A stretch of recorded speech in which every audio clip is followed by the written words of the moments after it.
principio agradecer a CEAPRO por la invitación hecha a mi persona y desarrollar este curso importante, como es la intervención social, ¿no? En casos de desprotección familiar de niños, niñas y adolescentes. Quiero señalar que el curso tiene 3 partes importantes. En un primer momento vamos a revisar algunos conceptos que se requieren, digamos, socializar, pero que también se requiere un recordatorio, ¿no? Por parte de los participantes, en vista que los procesos de intervención social, pues, lo realizamos en distintas experiencias, ¿no? En diversos espacios, pero también a nivel de intervención, ¿no? Entonces me refiero, por ejemplo, cuando intervenimos en cuestiones más de atención de casos, desprotección familiar, tiene que ver con atención de casos, cuando hablamos de atención, digamos, en grupos o comunidades, ¿no? Quiero señalar que seguramente se van a presentar algunas consultas, preguntas, o quizás alguna socialización de parte de ustedes, ¿no? En relación a esta temática importante. Entonces lo vamos a realizar casi al final. Voy a dejar un tiempo prudente para que se pueda realizar las preguntas, los comentarios o las socializaciones respectivas. ¿Ya? Entonces, he preparado unas diapositivas para ustedes, los participantes, que al finalizar el desarrollo del curso lo compartiré con CEAPRO para que pueda ser enviado a vuestros correos, WhatsApp u otro medio con la cual se puedan comunicar. Bien, a ver, un momento voy a compartir las diapositivas. Ya lo vamos a poner en... Ahí se puede visualizar mejor, ¿verdad? Sí, maestra. Ok, muchas gracias. Bien, cuando hablamos de una intervención social, como les decía, voy a partir en un primer momento por algunos conceptos en la cual podamos refrescar nuestra información, pues hablamos de un conjunto de planificaciones, ¿ya? De acciones planificadas, organizadas, y que éstas pues buscan mejorar el bienestar social, el bienestar emocional y la inclusión social, ¿no es cierto?, de personas, grupos o comunidades. Y que estas personas, estos grupos, como sabemos, pues enfrentan problemas, situaciones adversas, situaciones de vulnerabilidad. Y el objetivo principal que tenemos en esta intervención social es producir cambios, generar procesos de transformación social en una determinada realidad social, ¿no es cierto? Y esto implica, pues, la atención de necesidades existentes, de demandas, y por otro lado, fortaleciendo capacidades, competencias, habilidades, tanto individuales y colectivas, ¿no? Una intervención social. Pero cuando hablamos también de intervención, tenemos que tener en cuenta la palabra intervenir. Venir ¿entre qué? Ardoino, un especialista en procesos de intervención social, nos señala, pues, que la intervención es un acto de un tercero, ¿verdad? Y que este tercero sobreviene en relación a un estado ya, digamos, preexistente, y que puede ser vivido muchas veces como intrusión o como interacción. Entonces, es un aspecto importante que también se vincula a cuestiones importantes que promueven, que abren la participación. ¿Cuáles son las diferencias entre la acción social y la intervención social?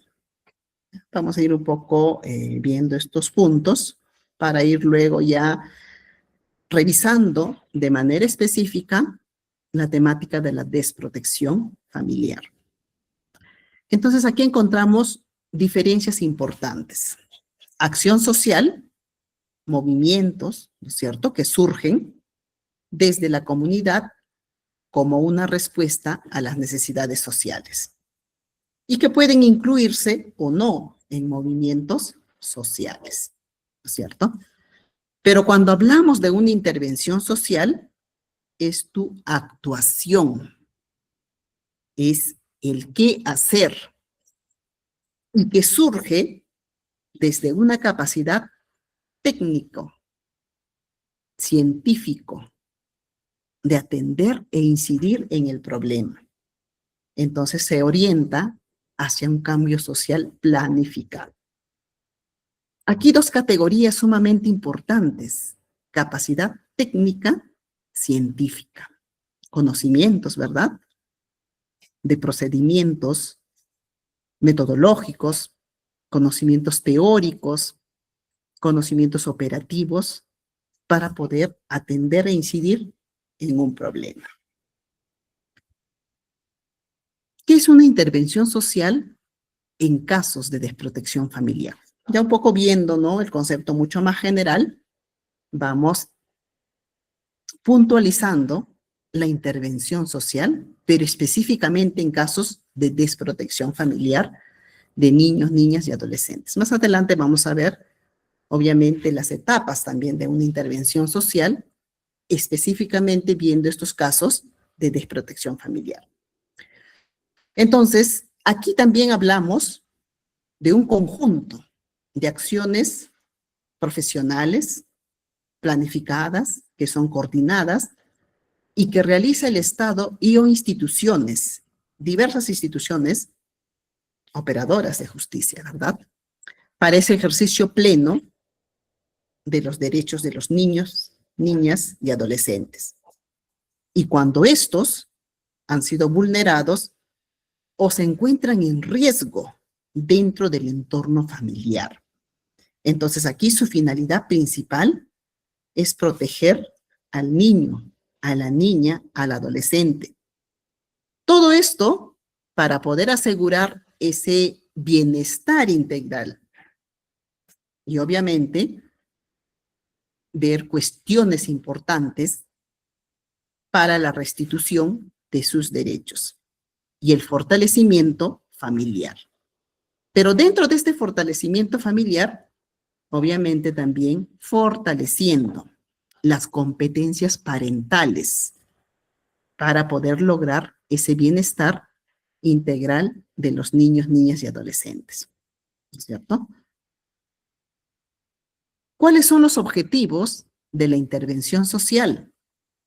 Un primer objetivo es proteger de manera inmediata al niño, niña y adolescente frente a riesgos.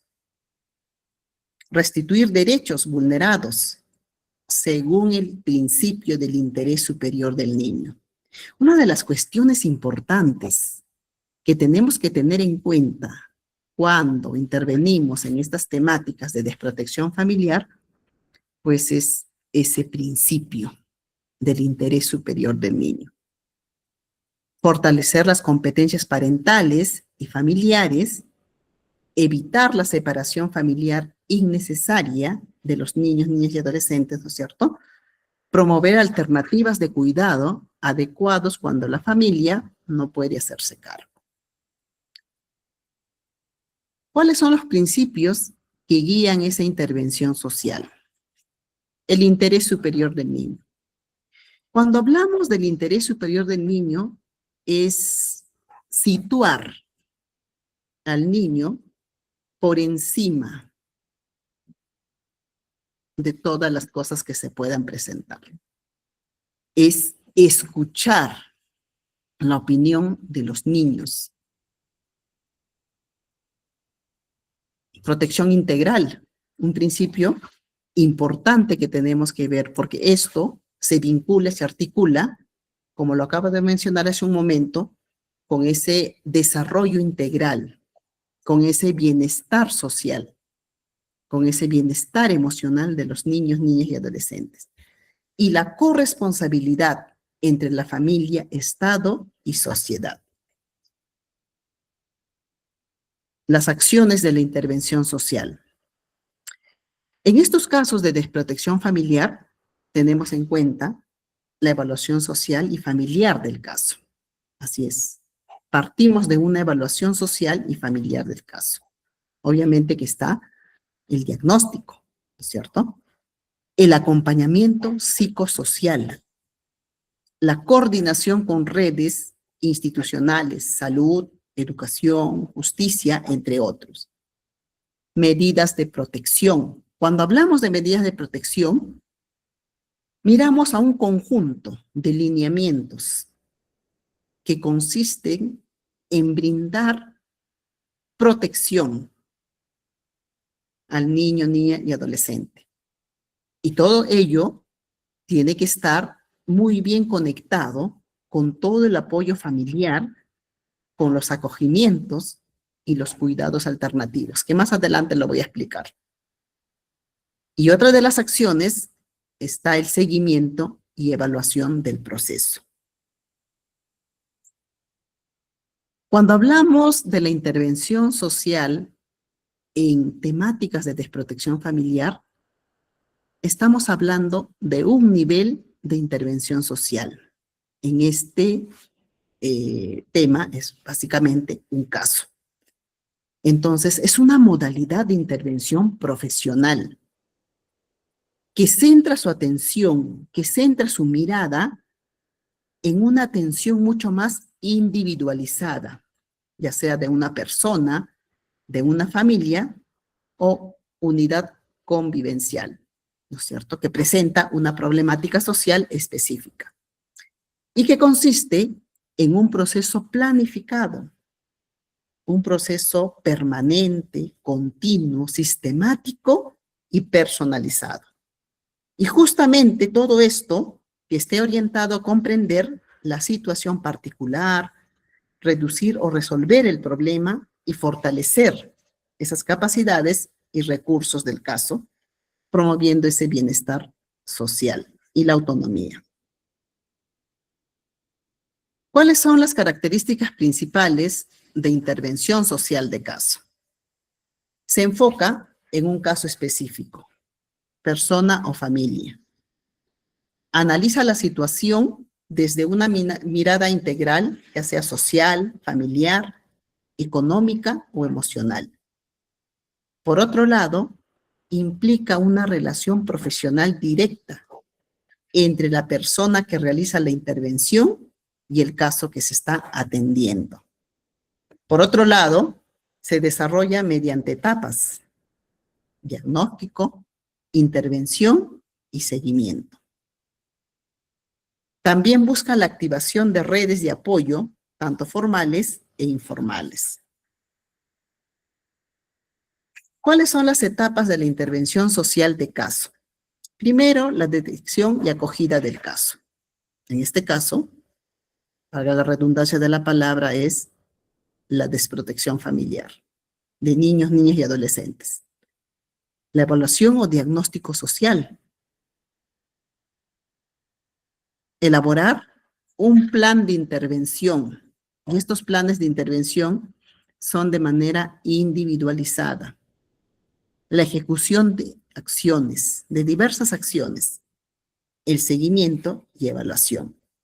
Pero aquí hay una etapa muy importante que es el cierre del caso. Y quizás nos estamos realizando la pregunta: ¿cuándo se cierra el caso? Entonces ahí vemos que el caso específicamente se cierra cuando un caso de desprotección, digamos, familiar,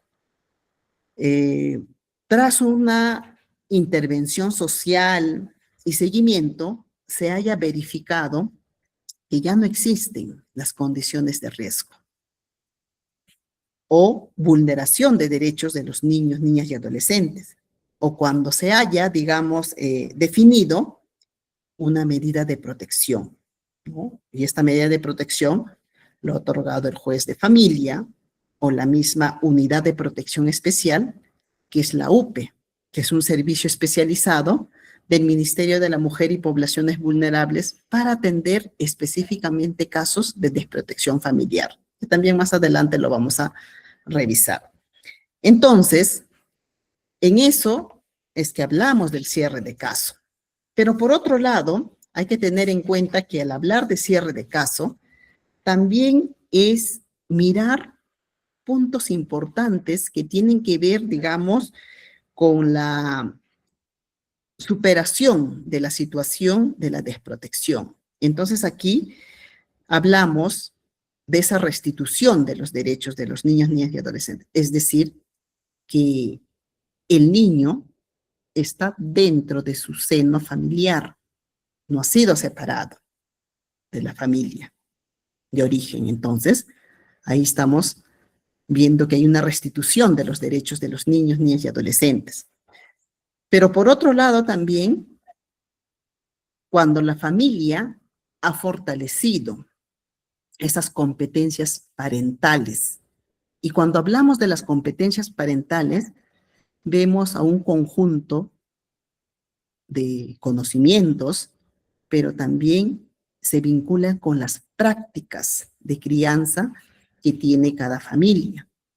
Y dentro de estas competencias parentales, se ven aspectos importantes que tienen que ver con el cuidado, con la atención y con la protección del niño, niña y adolescente. Desarrollan competencias parentales, ¿no es cierto? Como el fortalecimiento de la comunicación, el adecuado relacionamiento familiar entre padres e hijos. Entonces ahí hablamos de esas competencias parentales importantes. Pero por otro lado también hay que tener en cuenta que cuando hablamos de ese cierre de caso, tenemos que tener en cuenta que se consolidan también medidas de protección para la familia, ¿no? Medidas de protección para este niño, niña o adolescente, pero que sean medidas de protección definitivas. Y me refiero, por ejemplo, cuando hablamos de casos de adopción. ¿Esto por qué se da? Porque realmente se ha podido evidenciar que un determinado niño, niña o adolescente, pues que está en desprotección familiar, ha sido ya colocado en alguna familia y que se han dado los procesos adecuados de adopción. Entonces, esta adopción es parte de una medida de protección que lo ha brindado el juez de familia y por tanto el niño, niña o adolescente es colocado dentro de una familia. En esos casos hablamos del cierre del caso sobre desprotección familiar. Dentro de todo este, digamos, proceso de intervención social, es importante que tengamos en cuenta que la convención no puede estar exento de estos procesos de intervención. Es necesario que podamos revisar de manera minuciosa este documento, este instrumento internacional, importante que de hecho que lo conocemos. Sabemos muy bien que tiene 54 artículos en las cuales habla con mucho énfasis sobre la protección de los niños, niñas y adolescentes. No me voy a detener a poder, ¿cómo se llama?, explicar en mayor, digamos, precisión la convención. Vuelvo a repetir, sé que lo hemos revisado, lo hemos estado mirando seguramente para poder también desarrollar estos procesos de intervención social. Quiero señalar los principios que rigen la convención, y uno de los principios importantes es justamente este interés superior del niño. Cuando hablamos de este interés superior del niño, es mirar a un principio jurídico. Este principio jurídico está, digamos, vinculada a la doctrina de protección integral. Entonces, este se fundamenta en esa concepción del niño, niña o adolescente como sujeto de derechos. En palabras sencillas, es considerar, como les decía, por encima de todo al niño, niña o adolescente, para lo cual pues se tomarán decisiones, las más idóneas, considerando lo que es más favorable para ellos. Otro principio importante, la no discriminación, y esto parte de aplicar todos los derechos reconocidos por la Convención, ¿no? A todos los niños, niñas y adolescentes. Otro principio, el niño como sujeto de derechos. Entonces, aquí específicamente es mirar a ese ejercicio pleno de los derechos de los niños, niñas y adolescentes en su condición, pues, de sujetos sociales, ¿no es cierto? Respetando y reconociendo sus facultades de libre expresión, de libre pensamiento en todos los asuntos que los puedan afectar. Y el principio importante también de atención integral. Y aquí orienta las acciones no solo de atención de las condiciones de vida de los niños, niñas y adolescentes, sino también de la necesidad de acciones preventivas, ¿ya? Esas acciones preventivas que son necesarias en nuestros procesos de intervención social. Todo ello fortaleciendo ese desarrollo integral y pleno del niño. Cuando desarrollamos intervención en la temática de desprotección familiar, el enfoque de derechos es clave, como lo sabemos. Y cuando hablamos de enfoque, es darle esa mirada, esa perspectiva a nuestra intervención social. En este caso, es el enfoque de derechos, vuelvo a repetir. Los enfoques no solamente están escritos, son enfoques que lo aplicamos en nuestra intervención social.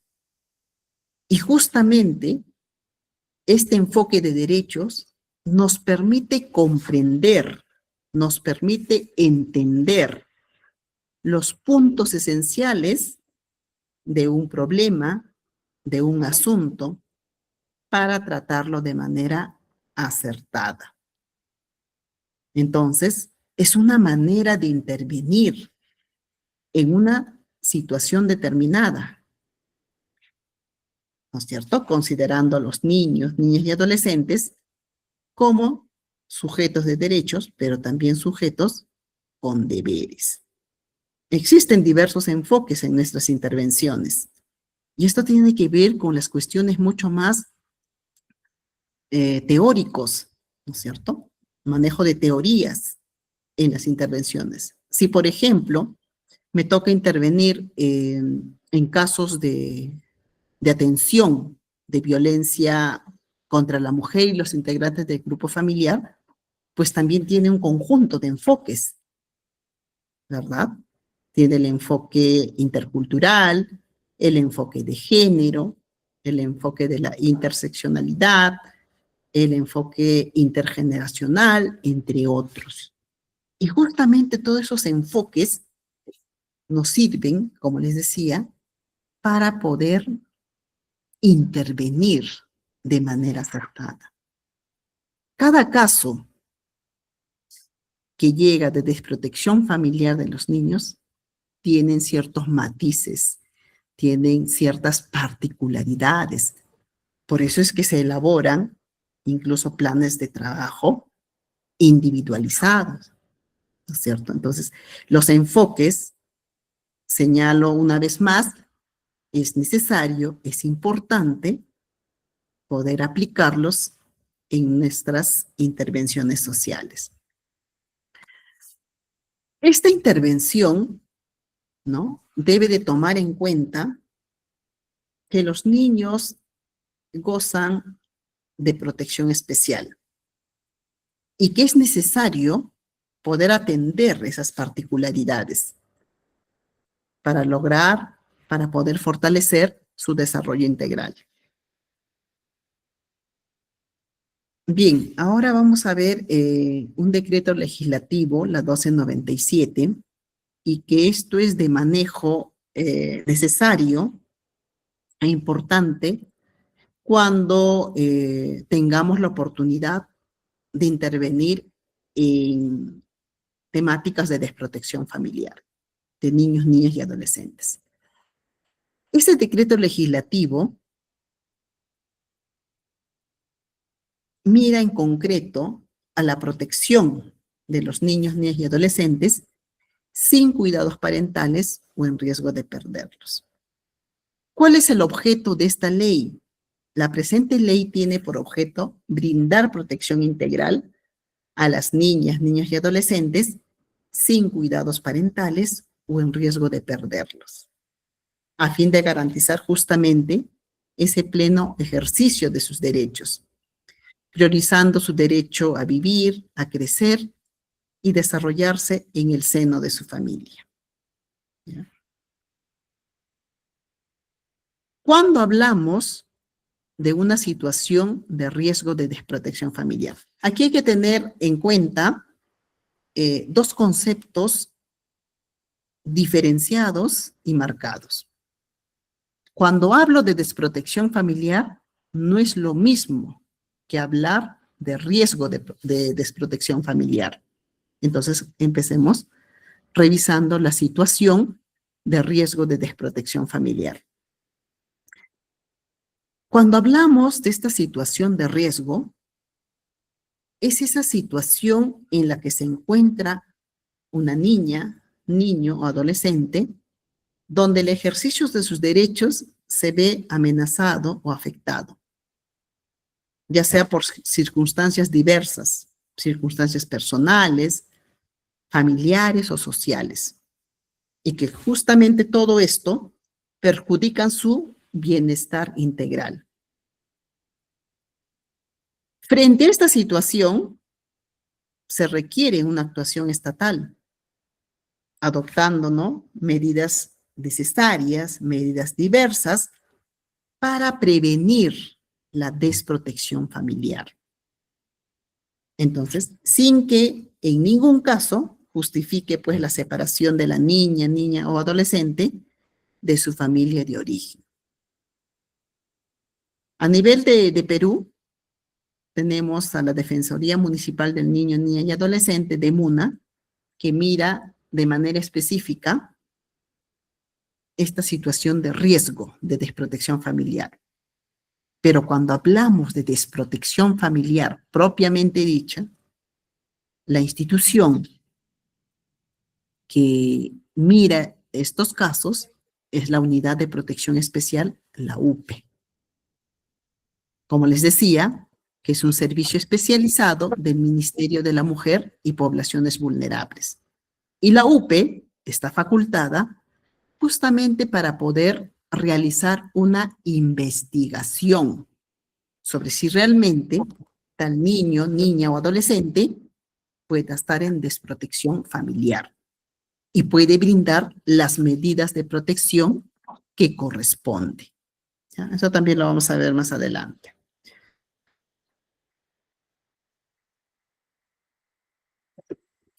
Pero cuando hablamos sobre una situación de desprotección familiar, es esa situación que se produce de hecho a causa del incumplimiento del inadecuado desempeño de los deberes de cuidado y protección por parte de los responsables del cuidado de los niños, niñas y adolescentes y que afecta gravemente el desarrollo integral.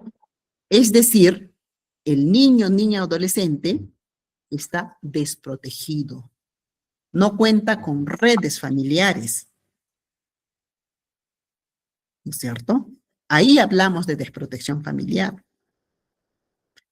Y esta situación de desprotección familiar tiene carácter provisional e implica la separación temporal de la niña, niña o adolescente de su familia para su protección. Así como también se diseña acciones para poder atender a la familia, ¿no es cierto? Entonces, obviamente para ver esta remoción de las circunstancias que han motivado a que el niño o niña se encuentre en esa situación de desprotección familiar. Entonces aquí se aplican las medidas de protección apropiadas. Y estas medidas de protección establecidas en la ley, promoviendo una reintegración familiar. ¿Cuáles son las medidas de protección? Cuando hablamos de estas medidas de protección, también es mirar como un conjunto de acciones, como un conjunto de actuaciones o decisiones que se adoptan a favor de una niña o adolescente en situación de riesgo o desprotección familiar. Miren ahí estas cuestiones importantes. Riesgo de desprotección o desprotección familiar, para garantizar o restituir sus derechos y satisfacer sus necesidades. Hay que tener en cuenta que las medidas de protección pueden ser de carácter provisional o permanente. ¿Ya? Estas últimas no tienen carácter definitivo, con excepción de la adopción, ¿no es cierto? Y que pueden ser modificadas en base al interés superior del niño y el principio de la idoneidad. Entonces, por ejemplo, cuando hablamos de una medida de protección de carácter provisional, puede ser que el niño A pueda ser llevado a un centro de acogida residencial temporal. Entonces, eso es una medida de protección, por ejemplo, de carácter provisional. Otra medida de protección puede ser que el niño sea colocado en familias de acogimiento familiar. También es una cuestión temporal. Pero cuando hablamos de una medida de protección definitivo, eso se vincula de manera directa, por ejemplo, con la adopción. Cuando ya el juez determina y dice, no, este niño tiene que ser ubicado en una familia. Y sabemos muy bien, para que se dé una adopción es todo un proceso. Entonces, pero también es una medida de protección. Dentro de todo este proceso, es necesario hablar sobre la reintegración familiar y retorno a la familia. Entonces, en las medidas de protección que impliquen la separación de la familia, la actuación del Estado se orienta a la reintegración familiar, que implica la implementación de medidas y programas diversos de apoyo. Y estos programas están dirigidos a facilitar el retorno de la niña, niño o adolescente a su familia de origen. Por eso hablamos de cuestiones importantes que tienen que ver con la reintegración familiar y el retorno a la familia. Dentro del acogimiento familiar, como les señalaba, es necesario señalarlo como una medida de protección y que se aplica de acuerdo con el principio de la idoneidad. Entonces, esta se desarrolla en una familia acogedora, mientras se va trabajando para poder, digamos, disminuir, eliminar esas circunstancias que generaron la desprotección familiar del niño o adolescente. Y esta puede ser, como les decía, una medida temporal o también puede ser permanente. En cambio, cuando hablamos de un acogimiento residencial, es una medida de protección temporal, aplicada de acuerdo al principio de idoneidad y que se desarrolla en un centro de acogida, en un ambiente similar a un ambiente familiar. Cuando, disculpen, cuando desarrollamos la intervención social en casos de desprotección familiar, una de las herramientas importantes que hacemos uso es el plan de trabajo individual. Y este viene a ser ese instrumento técnico que comprende objetivos, que comprende procesos metodológicos de la actuación estatal. Todo esto está orientada a intervenir sobre los factores de riesgo y desprotección. En una intervención social, desarrollamos aspectos importantes que tienen que ver con la identificación de los factores de riesgo. ¿Cuáles son aquellos factores de riesgo que dan cuenta que una niña, niño o adolescente estaría en una situación de riesgo de desprotección familiar o en una situación de desprotección familiar? Entonces, todo esto, obviamente, lo realizamos a través de evaluaciones sociofamiliares del niño, niña o adolescente. Entonces, aquí también se toma en cuenta, incluye las medidas de protección adoptadas. Es decir, que dentro del plan de trabajo individual tenemos que considerar cuáles son aquellas medidas de protección que se dieron para este niño A, para el niño B, para el niño C, entre otros, ¿no es cierto? Y obviamente tomando en cuenta el seguimiento de las mismas. También es necesario que podamos diseñar las estrategias y que estas estrategias sean aplicadas, las metas, los plazos, y es necesario, importante poder elaborarlo de manera conjunta con la participación del niño, niña y adolescente y su familia.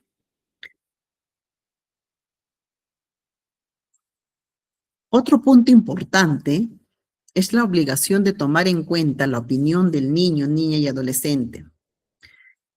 Antes que podamos emitir una decisión sobre la situación de riesgo o desprotección familiar, la autoridad competente debe escuchar en su propio lenguaje la opinión, la expresión de los niños, niñas y adolescentes. Entonces, obviamente, todo esto va a partir también tomando en cuenta la madurez y el desarrollo, ¿no?, del niño, garantizando su seguridad y el uso de diversos métodos también acordes a su edad, ¿no? Y todo esto se deja constancia en las resoluciones emitidas.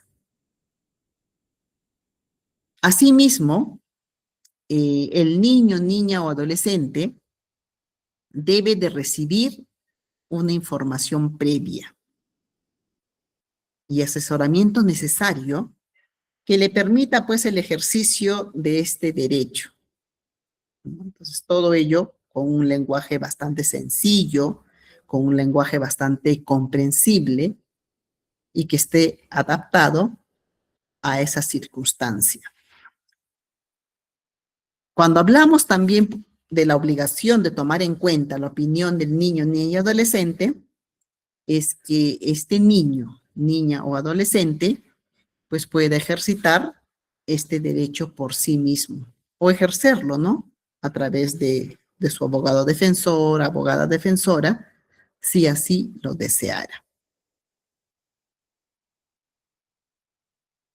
Quiero aquí poner un ejemplo sobre las actuaciones del trabajador o trabajadora social frente a situaciones de riesgo y desprotección familiar. Primero, comunicar situaciones de riesgo o situaciones de desprotección familiar. El inicio de la actuación estatal en situaciones de riesgo o desprotección familiar. Hay momentos que obviamente no atendemos los casos de manera directa, pero puede ser que en algunas experiencias también nos toque realizar la derivación del caso a las instancias pertinentes para la atención de casos de riesgo de desprotección familiar, para la atención de casos de desprotección familiar. ¿Cuáles son las medidas de protección en situaciones de riesgo?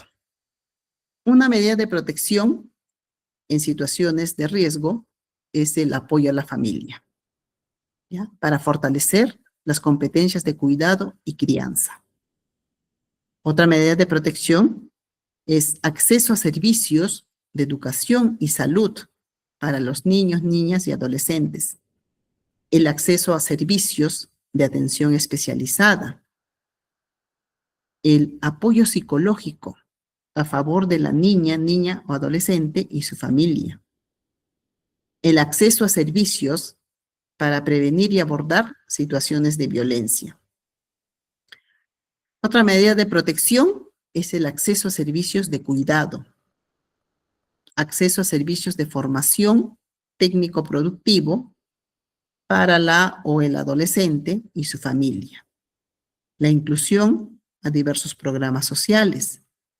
De repente se tiene que incorporar, incluir a un adolescente en alguna beca, ¿no es cierto? Entonces es parte de una medida de protección y otras que fueran necesarias de acuerdo a la circunstancia y al caso presentado.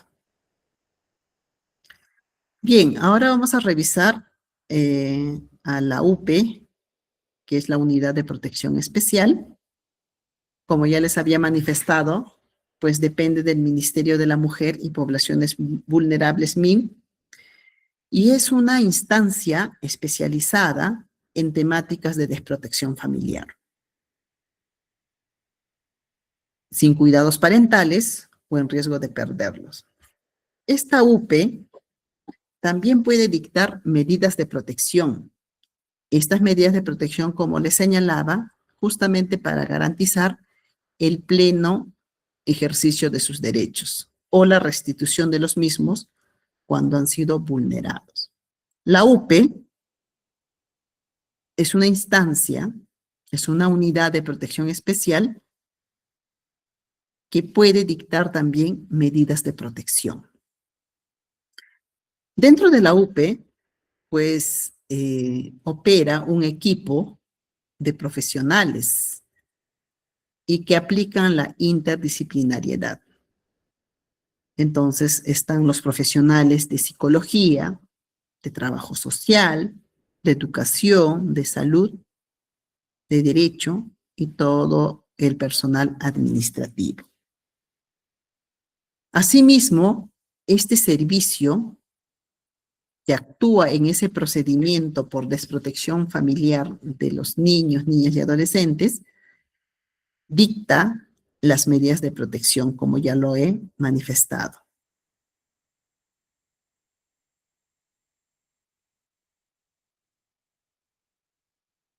¿Cuáles son las acciones que desarrolla la UP? En principio, la UP actúa de oficio o ante denuncias. Por ejemplo, si el equipo interdisciplinario de la UP detecta un caso de desprotección familiar, están convocados a actuar de oficio. Pero también cuando llegan las denuncias o las derivaciones de los casos. Por ejemplo, cuando el centro de emergencia mujer, ya sea a nivel regular o a nivel comisaría, los centros de emergencia mujer y familia, que ahora se llaman así, detectan en sus procesos de atención un caso de desprotección familiar, derivan de manera inmediata a la UP. Puede ser que un niño X haya llegado al centro de emergencia mujer y familia para ser atendido sobre presuntos hechos de violencia, digamos, psicológica, ¿cierto? Entonces, pero también ahí se detecta que este niño puede estar en una situación de desprotección familiar. Entonces, se puede realizar la derivación respectiva a la UP para que pueda ser atendido. Entonces, vuelvo a repetir que la UP actúa de oficio o ante denuncias o ante derivaciones en situaciones de presunta desprotección familiar. Trata de personas, abandono, mendicidad, explotación sexual, entre otras modalidades también de violencia. Ante la declaratoria de situación de desprotección familiar provisional de niñas, niños y adolescentes, se asume la tutela estatal a través de la UP. Así es, una tutela estatal. ¿Cuáles son las funciones de la Unidad de Protección Especial? Actuar de oficio o por comunicación escrita o verbal ante situaciones de presunta desprotección familiar. Así es. Iniciar y dirigir el procedimiento por protección familiar. Disculpen, por desprotección familiar. Evaluar los factores de riesgo y de protección. Miren ahí la importancia, ¿no? De poder realizar una evaluación minuciosa y de la identificación de los factores de riesgo. Pero también hay que identificar los factores de protección.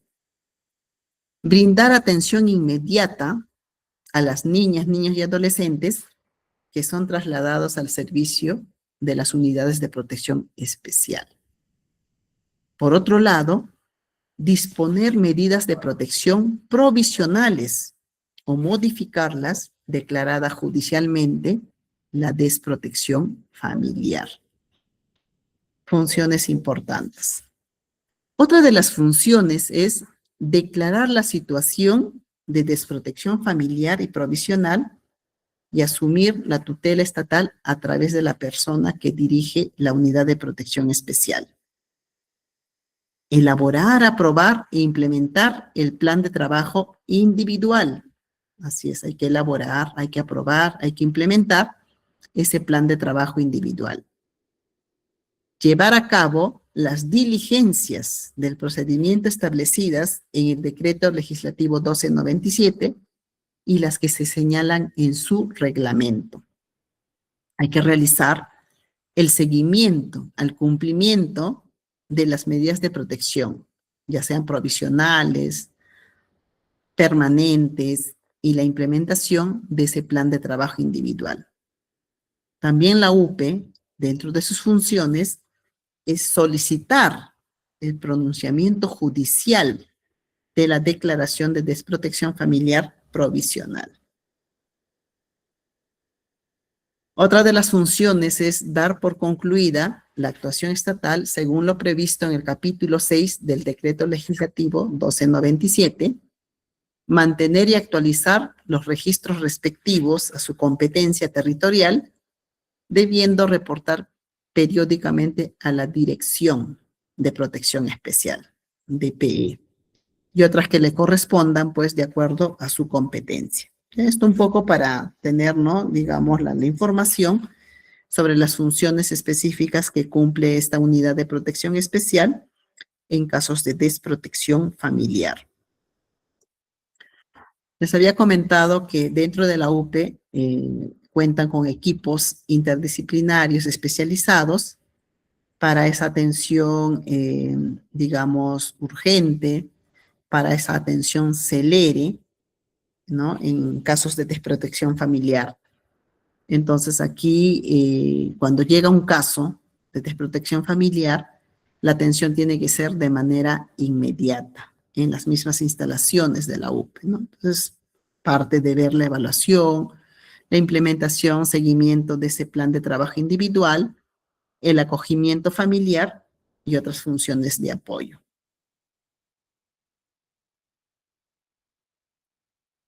Hace un momento les había comentado también de la DEMUNA y de hecho que esta institución que está, digamos, inserto dentro de los gobiernos locales, pues también es un servicio especializado, gratuito, pero que en específico,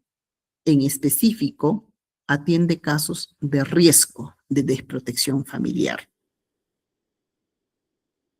Aquí tiene funciones específicas y estas funciones tienen que ver con conocer, ¿no?, la situación de los niños, niñas y adolescentes que se encuentran en las instituciones tanto públicas y privadas, intervenir cuando estén en conflicto sus derechos, con la finalidad de hacer prevalecer, pues, el interés superior del niño, niña y adolescente.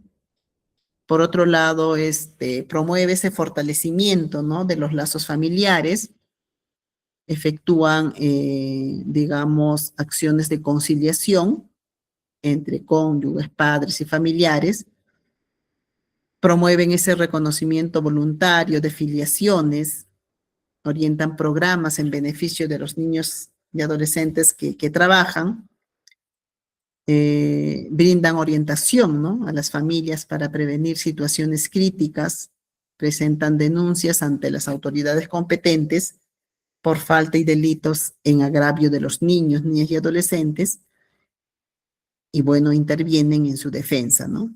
Pero un punto específico relacionando esta temática de la desprotección, de riesgo de la desprotección familiar, también la DEMUNA mira específicamente esos casos. Dentro de todo este proceso, es importante tomar en cuenta los sistemas de protección de la niñez. Dentro de nuestras intervenciones sociales, no podemos dejar de lado ese sistema de protección existente a nivel de país y justamente para ver a la niñez. Entonces, cuando hablamos de un sistema de protección de la niñez, tenemos que tener en cuenta que esto se refiere a ese conjunto de políticas, de leyes, instituciones, servicios y diversas prácticas diseñadas para poder prevenir y responder a la violencia, el abuso, la negligencia y la explotación que puedan sufrir los niños, niñas y adolescentes. ¿Cuáles son los elementos claves de un sistema de protección de la niñez? Primero, un marco legal y normativo. Legislaciones que garanticen los derechos de la niñez, ¿no? Y todo esto basado pues en la Convención por los derechos de los niños, niñas y adolescentes. Entonces aquí tiene que ver con estas políticas públicas específicas de protección infantil y todas las normativas que regulen el procedimiento de intervención y sanción. Entonces ahí hablamos de ese sistema de protección de la niñez. Por otro lado, es la institucionalidad sólida. Entonces aquí las entidades gubernamentales dedicadas a la niñez, ¿no?, ya sean los ministerios, las defensorías, institutos de bienestar familiar, instancias operadoras de justicia, las coordinaciones interinstitucionales, salud, educación, justicia, protección social, ¿no? Y presencia también de servicios especializados, ya sea a nivel nacional, regional y local. Y la prevención, otro elemento clave. Entonces, aquí cuando hablamos de prevención, es contar con programas de sensibilización y educación para padres, para cuidadores y comunidades, ¿no? Y bueno, también sistemas de alerta temprana para poder identificar riesgos, promoción de entornos seguros, escuelas, hogares, comunidades. La detección y respuesta. Aquí se asocian con los mecanismos accesibles y seguros de denuncia, ¿no? Entonces, servicios de intervención rápida, atención médica, psicológica, legal y social. Entonces, aquí parte de tener en cuenta aquellos procedimientos claros para la remoción del riesgo y la protección inmediata del niño o niña o adolescente. También está la recuperación y la reintegración, y esta se asocia con el apoyo psicosocial y emocional, ¿no?, a víctimas, acceso a justicia, reparación del daño, planes de reintegración familiar o búsqueda de entornos alternativos adecuados.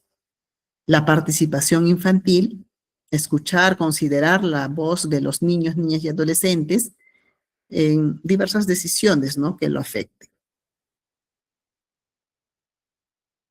Otro elemento clave es la formación y capacitación, y esto parte de considerar capacitaciones continuas, ¿no?, de profesionales, trabajadores sociales, educadores, psicólogos, jueces, fiscales, policías, entre otros, tomando en cuenta también pues estándares de calidad en la atención y protección.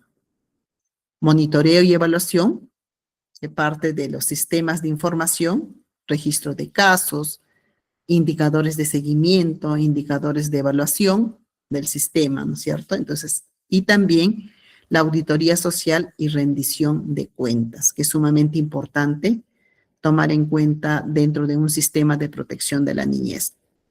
Los recursos necesarios, el financiamiento adecuado y sostenido, la infraestructura y recursos humanos pues capacitados. el enfoque de derechos, la equidad y la inclusión. Entonces, priorización de grupos vulnerables, niños, pueblos indígenas, niñez con discapacidad, migrantes, entre otros, la lucha contra la discriminación estructural y cultural.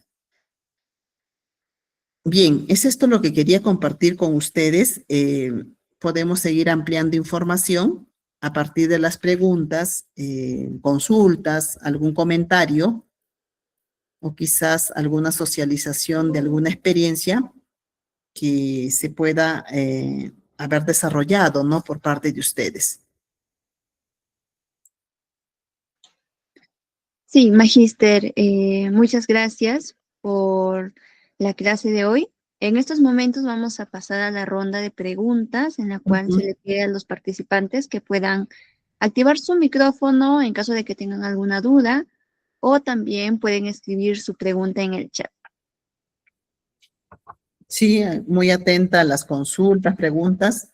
Vuelvo a repetir que podemos ir ampliando información en relación a esta temática importante, como es la intervención social, ¿no? En casos de desprotección familiar, ¿no? De niños, niñas y adolescentes.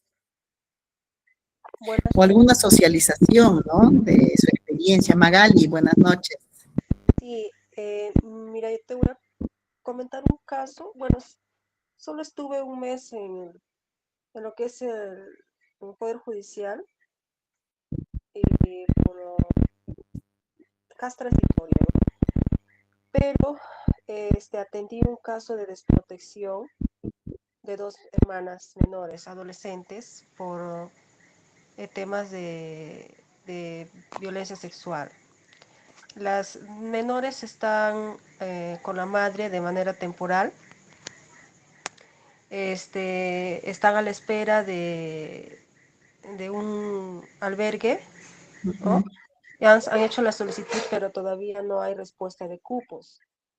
El tema es aquí de que la madre está desesperada porque con la adolescente de 16 años ya no tiene control sobre su hija. Sale y vive en un pueblito, o sea, es en la selva, vive en una comunidad lejana a la ciudad. La menor sale, regresa tardes horas de la noche, no le hace caso, es agresiva, inclusive ya le ha agredido hace poco, me llamó preocupada porque no sabe qué hacer ya con su hija, ¿no? No quiere salir de ese lugar, la mamá quiere salir a otro lugar, pero sin embargo la menor no quiere salir de ese sitio y está bien agresiva con ella, con sus hermanos menores, ¿no? Inclusive a la hermana de 14 años ya la ha amenazado con cuchillo, todo eso, ¿no? Y en este caso, ¿qué se puede hacer? ¿De qué forma ayudarla, no? Bueno, yo ya no estoy trabajando ahí, pero la señora me manifestó su preocupación. Yo ya comuniqué el caso a la psicóloga o a la trabajadora social que sigue trabajando, ¿no? En este caso el Poder Judicial, pero me he quedado con esa duda, ¿no? Esa incertidumbre de cómo ayudar a la señora porque desesperada me manda audios, videos, que no sabe qué hacer, a dónde acudir, y ya no puede más con su hija y teme de que ocurra algo peor, ¿no? Con ella o contra su hija o contra ella como madre, ¿no? Por la agresividad que tiene la menor.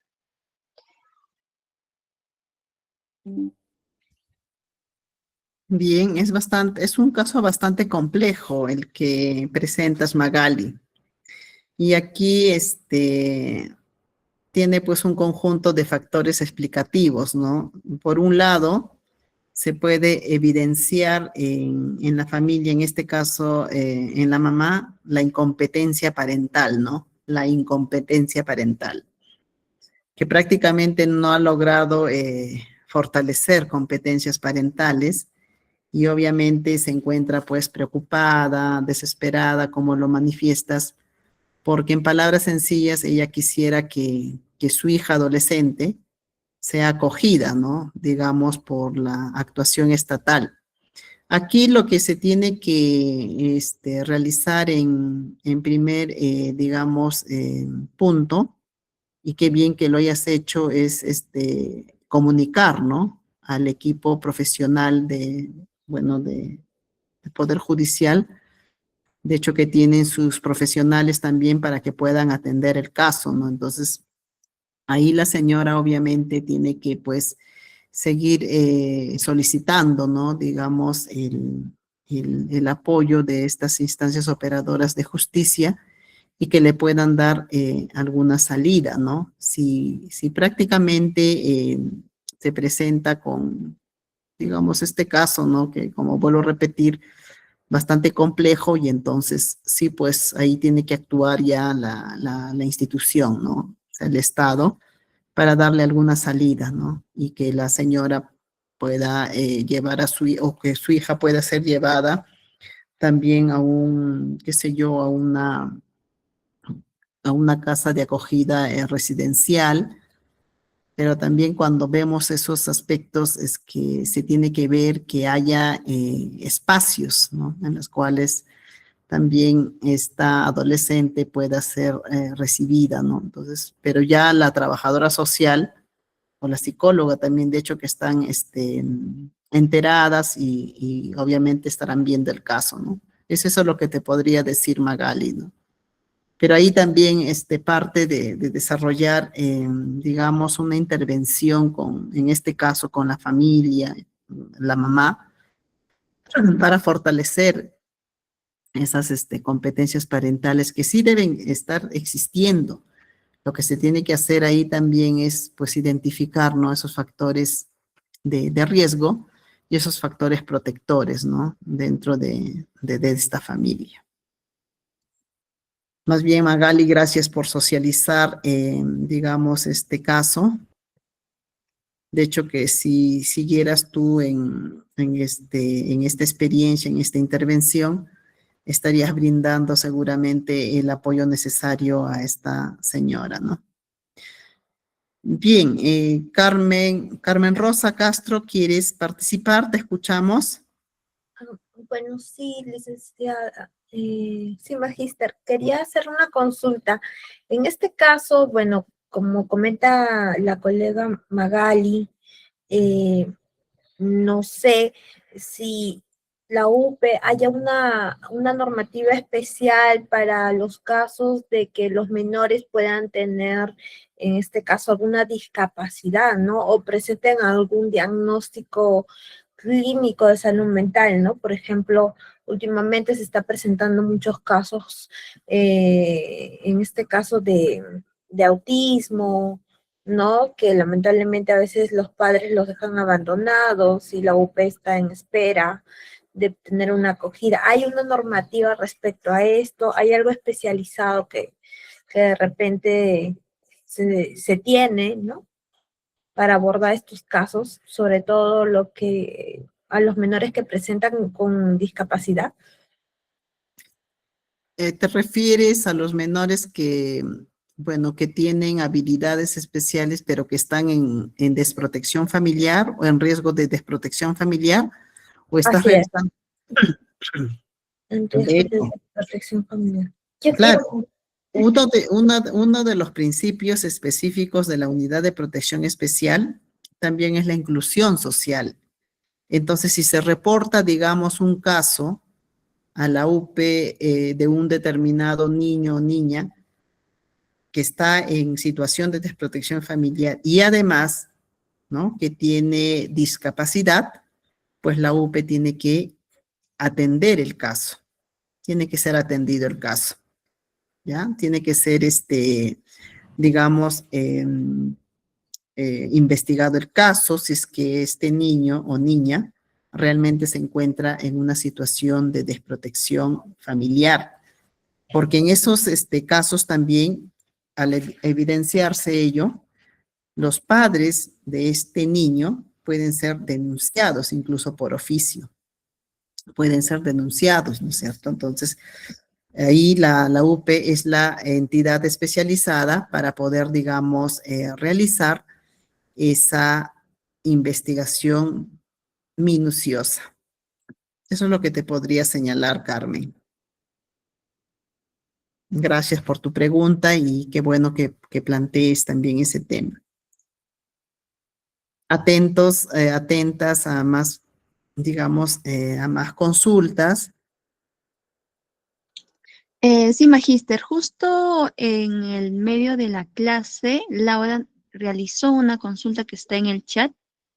No sé si lo puede revisar. Ya. Laura, muy bien. ¿Existe un plazo establecido para determinar si el menor no será reintegrado a su familia de origen? A ver, dice, ¿existe un plazo establecido para determinar si el menor no será reintegrado a su familia de origen? No, no existe ningún plazo establecido. Esto se da de acuerdo a, digamos, a los procesos de cumplimiento de las medidas de protección. Recordemos que, por ejemplo, una medida de protección puede ser que el niño A, ¿ya? El niño A ha sido separado temporalmente de su familia de origen. Y que dentro de esta medida de protección también añaden de que se le brinde apoyo social, psicológico, legal al niño, pero que también se fortalezcan las competencias parentales de las familias. Entonces, a medida que va pasando, ¿no? El tiempo, el juez también va a valorar y va a decir, sí, pues estas familias o esta familia está fortaleciendo sus competencias parentales, están mejorando en la atención, en el entendimiento de la protección de los niños y niñas y adolescentes. Y que el niño también que ha sido separado de su familia de origen ha recibido este apoyo social, psicológico, y como que se va preparando ya condiciones para que pueda ser reintegrado nuevamente a su familia de origen, ¿no es cierto? Entonces, no es que haya un plazo establecido, se va viendo de acuerdo a los avances. Para eso, la trabajadora social también va a realizar la visita domiciliaria, ¿no es cierto?, a la familia. De igual manera, el profesional de psicología va a valorar, ¿no es cierto?, los avances que se va teniendo en cuestiones, digamos, de bienestar emocional de la familia, como que están más fortalecidos en sus competencias parentales, entre otros, ¿ya? Entonces, no hay un plazo establecido. Vuelvo a repetir, va a ser de acuerdo a los avances, de cómo van avanzando la familia, pero también cómo va desarrollándose de manera integral el niño, niña o adolescente. Eso te puedo señalar, Laura.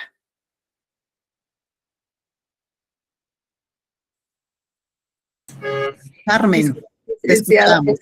que sea tan preguntón, No, está pero bien. para mí es algo nuevo, la verdad. Yo soy trabajadora social de empresa, pero he decidido moverme al tema social y bueno, en este caso al sector de salud y bueno, por ahí es importante manejar estos temas, ¿no? Y bueno, quería hacer una consulta. Generalmente se maneja algún instrumento. ¿Usted nos podría recomendar algún instrumento para detectar, por ejemplo, estos casos de desprotección? ¿No? Entiendo que, bueno, generalmente se maneja la ficha social, pues, ¿no? Obviamente, ¿no? Pero yo, por ejemplo, que he hecho mi serum, he visto que, bueno, la ficha es bien, bueno, identifica situaciones, pero entiendo yo que debe haber algún instrumento que nos pueda servir a nosotras, ¿no? Para poder ser mucho más sistematizadas y metodológicas también en el momento de la intervención, ¿no? Bueno, esa era mi consulta.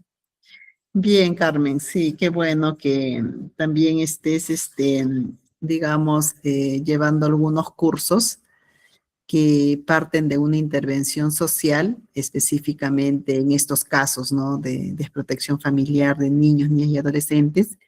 Y aquí parte de nuestra intervención social, de un trabajo social sociojurídico.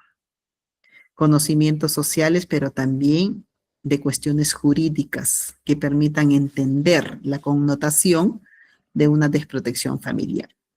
Una herramienta metodológica básica que utilizamos para poder identificar casos de desprotección familiar, pero también casos de riesgo de desprotección familiar, es nuestro diagnóstico, primero.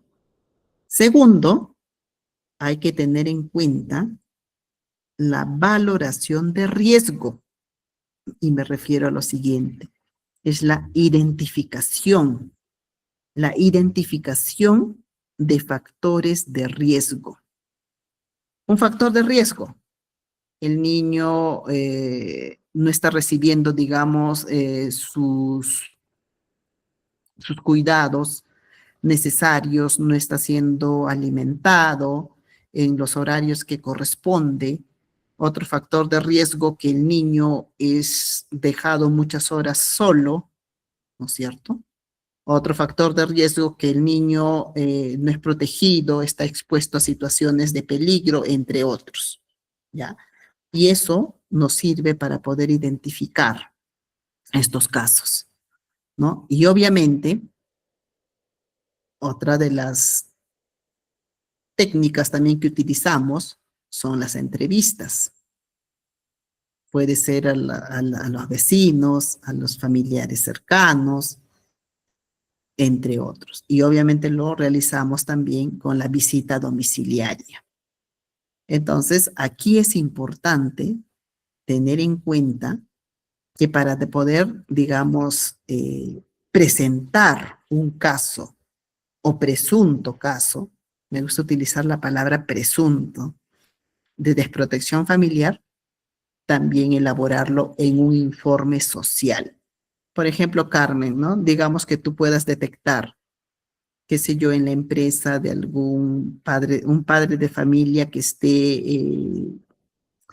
qué sé yo, a ver, o que un niño, hijo de uno de los trabajadores, puede estar en una situación de riesgo de desprotección familiar. Entonces tú lo puedes derivar ese caso. Se puede derivar ese caso a través de un informe social, pero en tu informe social utiliza la palabra presunto caso de desprotección o de riesgo de desprotección familiar. Entonces se puede derivar para que sean atendidos, ¿no? Entonces, como vuelvo a repetir, la UPE, que es la Unidad de Protección Especial, es el encargado de investigar ese caso con su equipo interdisciplinario. ¿Ya? Eso es lo que podría señalarte, Carmen. Gracias. Ya, Sofía, bueno, a ver acá también, ya, Celinda Atao, a ver, allá. Magali Flores, buenas noches. Otra consulta. En cuanto al informe social, ¿tendrá un modelo? Y ahí abondar un poco más en el análisis o apreciación profesional. Por supuesto que existe un esquema para un informe social y tenemos que considerar dentro del informe social tu apreciación profesional, pero que componente de la apreciación profesional parta de un análisis, de una interpretación técnica científica. Un informe social se basa se elabora sobre lo que te están informando, sobre lo que te están señalando en relación a un determinado caso de desprotección familiar o en un determinado caso de riesgo de protección familiar. Entonces ahí es clave ese análisis, esa apreciación profesional. Pero aquí tenemos que hacer uso de esta cuestión técnica científica. ¿Ya? Así es. Muy bien, Magali. Sofía Luján. Dentro del CID-10 también he visto los diagnósticos de riesgo que indica. Sí, claro, obviamente que los trabajadores sociales, seguramente aquí en la sala hay profesionales de trabajo social, somos especialistas en la identificación de factores de riesgo, pero también en la evaluación de redes familiares. Ubicamos a las familias, evaluamos si un determinado niño, niña o adolescente cuenta con las redes familiares o sociales. Entonces, en esa evaluación de redes podemos darnos cuenta si el niño cuenta o no con familiares, o quizás no los cuenta, ¿no es cierto? Sí, Laura, buenas noches. ¿Qué Laura, tal, sí, Magister Roberta? a ¿Cómo ver, está? Buen día. Mire, quería Sofía, hacer una consultita. Lo que sí, pasa igual que Carmen, yo también llevo recién en la parte pública, pero estoy, digamos un poquito más de experiencia en el tema de, ¿no? Sin embargo, pues quiero seguir conociendo el tema de comunidad. Ahora, lo que yo he visto en prácticamente como que en el mes de octubre por ahí, mandó el MINSA y nos mandó pues la doctora a hacer, imprimir a lo que nos correspondía, como que era una ficha, era una valorización, ¿no? Y otra página más, ahorita no me acuerdo porque no tengo la historia, pero eso iba en la historia clínica, ¿no? Cada ujú, una de las partes va ujú, en la historia clínica. Para mí eso era nuevo, yo coloco los datos que tengo, ¿no? Sin embargo, en el tema de la valorización, todavía no me llevo todavía bien. O sea, por ejemplo, ¿no? Si es que veo que una persona tiene este tema económico, ¿no? O sea, ya, ok, cumple con sus necesidades básicas, ¿no? Cuestión así. Y todo eso lleva un número, ¿no? Del 1 al 5, así. ujú, ujú. Y abajo es que, cuánto es la calificación, ¿no?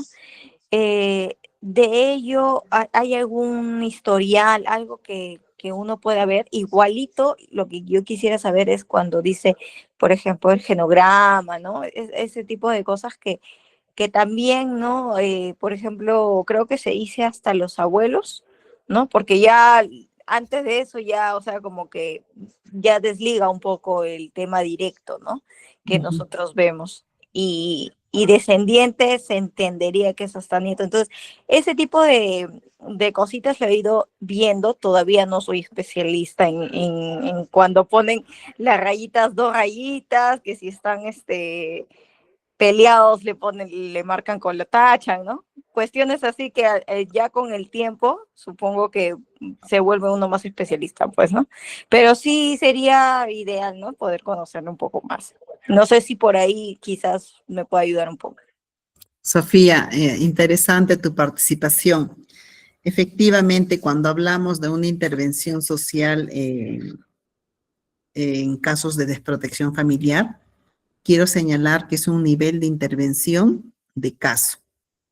Pero ustedes saben muy bien que cuando atendemos este caso de un niño, niña y adolescente, no es que lo aislamos de una atención de la familia también, ¿no es cierto? Entonces ahí se hace necesario el uso de técnicas complementarias. Y claramente lo mencionaste, por ejemplo, como el genograma. Justamente el genograma es para conocer aspectos importantes de la situación familiar de este niño, de la dinámica familiar de este niño. Incluso se puede revisar hasta de 2 o 3 generaciones, ¿ya? Entonces ahí, por ejemplo, es una técnica en la cual tú tienes que dar lectura minuciosa. No es sencillo, es parte también de un proceso de, digamos, de entendimiento, como le señalaste también, porque tienen líneas, hay puntos en las cuales, por ejemplo, digamos, la familia de este niño A, este niño tiene padres separados, ¿no es cierto? Entonces hay que identificar eso. ¿Por qué? ¿En qué año se dio eso? ¿Por qué se presentó? Entonces, eso. A este genograma, obviamente, también acompaña el familiograma, que tiene cierta similitud. hablamos también del ecomapa. Y cuando hablamos de ecomapa, es centrar la atención específicamente en esa interacción familiar, cómo el niño interactúa con su familia. O sea, son cuestiones de técnicas complementarias que tenemos que hacer uso para poder entender toda esta situación de desprotección familiar de los niños, de riesgo de desprotección familiar. Muchas veces, los trabajadores sociales, me refiero, hacemos uso solamente de la herramienta del diagnóstico o de la entrevista y la visita domiciliaria y ahí quedó. Pero si yo quiero conocer a mayor minuciosidad, pues tengo que aplicar estas técnicas, ¿no? Y obviamente que estas técnicas tienen que ser, pues, motivo de otra capacitación, ¿no? Para poder trabajarse con mayor, digamos, precisión y poderlo aplicar también en la parte práctica. Claro, Magali, sí, eso es cierto. Sería buena otra capacitación sobre esos temas. Así es, muy bien. Esa es. Bien, no sé si haya más preguntas para terminar. Solo para consultarla así como un tema, Sofi. Creo que en el MINSA tenemos un programa especial Ujú. sobre familias responsables, si no me equivoco, ¿no? Ya. Que habla sobre el tema, bueno, no sé, nos piden análisis o seguimiento de las familias, de casos de unas, creo que un número de 4 o 5 familias, donde se tiene que hacer, y incluso rellenar determinados formatos que ha enviado el MINSA, ¿no? Ujú. Entiendo yo que en los distintos centros, como no hay muchas colegas, lo maneja a veces la nutricionista, lo maneja la psicóloga, lo maneja varias personas. Y bueno, yo les cuento una experiencia, ¿no? Yo he hecho recién también mi serum. Y cuando llegué también, yo estaba nuevo, pues, ¿no? Y no entendía muy bien cómo era todo este proceso, pero ya tenía una idea. Y bueno, sí es bastante, el manejo de casos no parece, pero se invierte bastante tiempo, sobre todo en el seguimiento, ¿no? De los casos. Y creo que lo que se refiere, Sofi, es a ese tema del MINSA. No sé si me equivoco por ahí, Sofi, si me puedes sacar tú de la duda, ya que entiendo que estás por allí. Sí, Ah, no, pues, en realidad, bueno, la verdad me encantaría pertenecer al Serum del MINSA, todavía no lo he gestionado, ya lo gestionaré este mes, pero lo que pasa es que llega a los médicos la actualización de los documentos que tiene que tener la historia clínica. Entonces, el médico pasa a todo el equipo multidisciplinario todo lo que tiene que estar actualizado porque viene una inspección. Entonces, parte de eso fue lo que nos hicieron actualizar. Ahora, yo entendería que es lo mismo que podría ser que también se esté actualizando porque también yo estoy en la parte geriátrica, pero estoy dentro de un hospital de salud. Ah, bueno, claro, eso es otro manejo, pues, ¿no? Lo que yo les comento es más en los centros de salud, ¿no? O hasta nivel 2, ¿no? Pero ya entiendo que en los hospitales es otro, ¿no? Eso ya es lo que Sofi comenta, ¿no? Informes médicos, todo eso para poder presentarlos a la Fiscalía de Familia, pues, ¿no? O en este caso a la UP. Claro, interesantes las experiencias. Muy bien, ¿no? Muy bien que se pueda socializar en este espacio. Así aplicamos también una metodología colaborativa, ¿no? En las cuales todos aprendemos de cada uno de nosotros. Bien. Y en realidad sería Eso. interesante escuchar de repente experiencias que puedan ayudarnos, por ejemplo, en el Serum, ¿no? Las que todavía no hemos hecho. Exacto, así es. Bien, no sé si haya algunas consultas más para ir culminando y muy agradecida, ¿no? Con todas las participaciones, las experiencias diversas que también van teniendo en esos procesos de intervención, ¿no? Bien, Una última intervención, sí, estimada. sí, Magali. Es que todas las instituciones, en este caso relacionadas al Poder Judicial o a la UP, tienen problemas porque para poder cumplir con nuestras funciones tenemos que sí o sí hacer las visitas domiciliarias, ¿no? Pero sin embargo, cuando no hay presupuesto para que te puedas movilizar, es una gran barrera, ¿no? Donde tienes que chocar contra tu bolsillo para poder cumplirlo, o te ves obligada a hacerlo de manera virtual, que no es lo mismo. No sé si es que a nivel de todas las instituciones es eso, o solamente donde yo he trabajado, porque también estuve en un penal y lo mismo, ¿no? O sea, no cuentan con presupuesto para movilidad y nos obliga a hacer trabajar de otra forma. No sé si es que es una realidad a nivel nacional. Sí, Magali, concuerdo contigo. Es una situación, una barrera, es un común denominador a nivel de la gran mayoría de las instituciones. Te comento, por ejemplo, el Centro de Emergencia Mujer a nivel comisaría, igual, carece de un presupuesto mayor para que pueda ser destinado a cuestiones de seguimiento de casos de víctimas de violencia contra la mujer y los integrantes del grupo familiar, ¿no? Entonces, muchas veces se realizan seguimientos de manera telefónica, a través de llamadas telefónicas, y que no es lo mismo, ¿no es cierto? Pero cuando realizas una visita domiciliaria, obviamente ahí tienes el contacto directo, puedes conversar con la persona, puedes conversar con su entorno familiar, incluso con los vecinos, para poder, digamos, identificar, ¿no? Factores de riesgo, factores de protección. Pero es un común denominador, Magali. No solamente en ese espacio público en la cual tuviste la oportunidad de laborar, ¿no? Te comenté y comento que también sucede eso, por ejemplo, en estos centros de emergencia mujer, ¿no?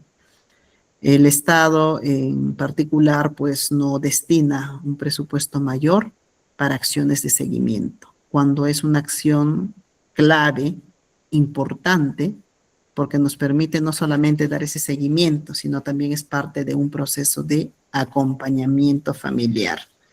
Sí, Magali, estoy de acuerdo contigo y te comento eso también de los centros de emergencia mujer, ¿no? Así es. En el caso de los informes sociales, cuando vas a hacer la visita, a veces conversas con más de una persona, con más de un familiar, ¿no? Ujú, ujú. En el informe social se tiene que considerar las opiniones, las conversaciones de todas las personas a quien entrevistaste. Así es.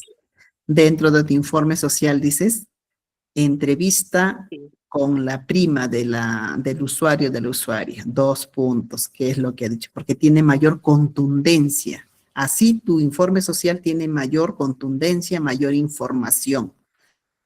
Entonces ya, entrevista con el vecino tal, ¿no? De repente el vecino no quiere identificarse, solamente digamos, en iniciales, pero sí es necesario.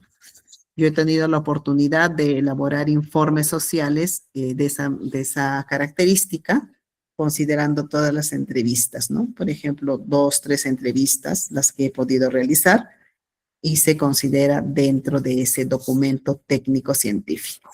Así es, Magali. Muchas gracias. Bien, ahora sí nos quedamos aquí. Muchísimas gracias por la participación de cada uno de ustedes. Muy agradecida por los comentarios, las preguntas y también muy agradecida con CEAPRO. Buenas noches. Agradecemos profundamente la valiosa exposición Magíster por compartir con nosotros su experiencia, conocimientos y reflexiones en torno al curso de hoy, Intervención Social en caso de desprotección familiar. Asimismo, expresamos nuestro sincero agradecimiento a todos los participantes por su atención, interés y compromiso demostrado durante este evento académico.